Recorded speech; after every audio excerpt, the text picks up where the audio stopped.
Hola, el títol d'aquest vídeo és de com les carències ens fan complets. Hi ha una benedicció que es fa després de menjar un aliment general, una benedicció final, que té la paraula vejestronan, que vol dir i les seves carències i les seves necessitats. A partir d'aquest mot, és a dir, a partir de les carències i a partir de les necessitats, veurem com podem arribar realment a la completitud com a persones. Partim sempre de la carència, vejestronan, de haser vol dir que necessita alguna cosa.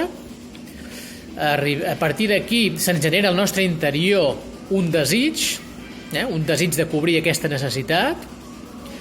A continuació d'aquest desig nosaltres fem alguna cosa per cobrir el desig, entrenem alguna activitat per cobrir el desig, entrenament en hebreu és imun.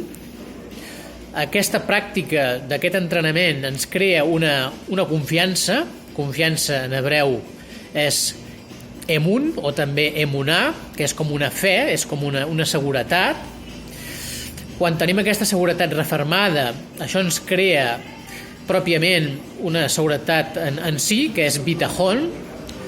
Aquest bitajón, al seu torn, ens crea en el nostre interior una sensació de plenitud, una plenitud que en hebreu és shalom, que shalom està relacionat amb la paraula complet, que vol dir shalem.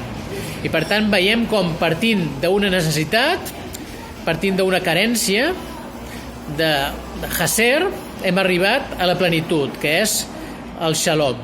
Per tant hem transformat de la necessitat virtut. Shalom.